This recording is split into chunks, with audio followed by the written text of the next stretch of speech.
एक समय एक घने जंगल में एक बहुत परिश्रमी बुलबुल रहती थी। उसने एक बड़े पीपल के वृक्ष पर अपना घोंसला बना रखा था। वह वहाँ कई वर्षों से रहती थी। वह मिलनसार थी और सभी जानवर और पक्षी उसके मित्र थे। एक दिन बुलबुल अपने घोंसलों को छोड़कर भोजन की तलाश में निकली। उसने कई घंटों की लंबी यात्रा की। अंत में वह एक ज्वार के खेत में पहुंची। ये फसल का समय था और ज्वार पूरी तरह से पक चुका था। बुलबुल को ज्वार बहुत पसंद था। उसने जी भरकर ज्वार खाया। उसने अन्य पक्षियों से मित्रता कर ली जो वहाँ भोजन की तलाश में आए थे। वे खेत में कई दिनों तक रही। जब बुलबुल वहाँ गई हुई थी तो एक खरगोश को, जो घर की तलाश में था, उसको उसका खाली घोंसला मिला।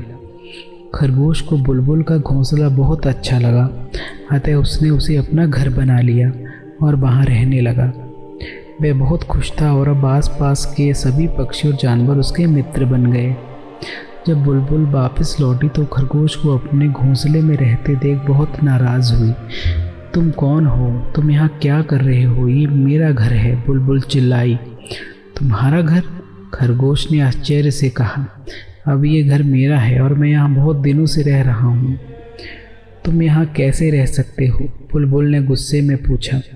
ये घर मैंने बनाया है और मैं यहाँ रहती हूँ। तुम चाहो तो पड़ोसियों से पूछ सकते हो। खरगोश ने पड़ोसियों से पूछने से इनकार कर दिया। उसने कहा, मुझे ये घर खाली पड़ा मिला था, इसलिए मैं यहाँ आ गया। घर उसी का होता है जो उसमें रहता है और अभी मेरा घर है। नहीं, ये घर मेरा है, बुलबुल चिल्लाई।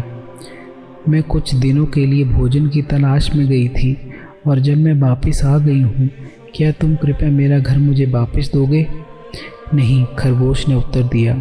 मैं किसी कीमत पर तुम्हें ये घर वापस नहीं दूंगा। मैं हमेशा यहीं रहूँगा। दोनों बहुत देर तक लड़ते रहे। बहुत से जानवर और पक्षी वहाँ जमा हो गए। उन्होंने बुलबुल और खरगोश की बातें सुनी, किंतु उनमें से कोई भी ये निर्णय नहीं कर पाया कि अब घर बुलबुल का था या खरगोश का। जानवरों ने निर्णय लिया कि इस विवाद को सुलझाने के लिए किसी अच्छे निर्णायक की सलाह ली जाए, किंतु एक अच्छा निर्णायक ढूंढना भी सरल नहीं था। खरगोश और बुलबुल एक अच्छे निर्णायक की तलाश में घंटों चलते रहे।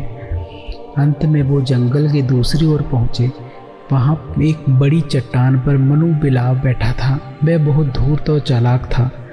जब मनु बिलाव ने खरगोश और बुलबुल को आते देखा तो वह अपने पिछले पैरों पर खड़े होकर प्रार्थना करने का नाटक करने लगा।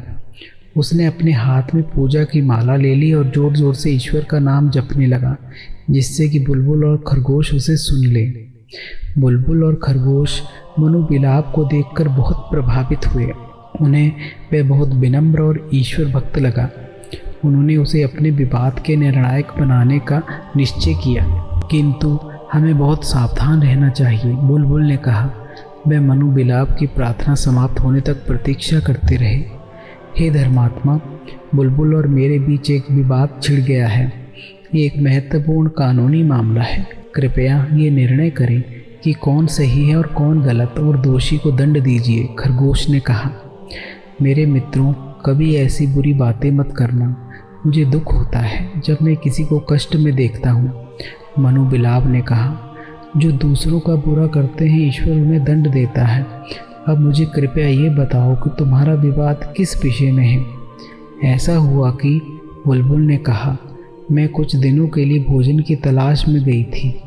जब मैं वापस लौटी तो पाया कि ये खरगोश मेरे घर में रहने लगा है।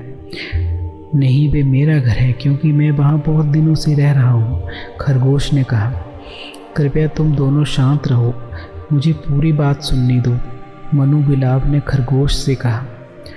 बुलबुल ने उसे विस्तार से पूरी बात बताई और फिर खरगोश ने भी ऐसा ही किया, किंतु मनु बिलाव ने धैर्यपूर्वक पूरी कहानी सुनी और कुछ मिनटों के लिए अपनी आंखें बंद कर लीं।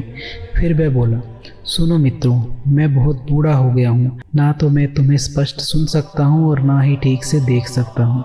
इसलिए क्या तुम दोनों कृपया मेरे निकट आकर अपनी कहानी मुझे दोबारा सुनाओगे? खरगोश और बुलबुल, जो अब तक मनु बिलाव से भयमुक्त हो चुके थे, उसके निकट आ गए। उसी क्षण धूर्त बिलाव ने झपट्टा मारा और दोनों को मार डाला। फिर उसने उन्हें खाकर अपनी भूख मिटाई।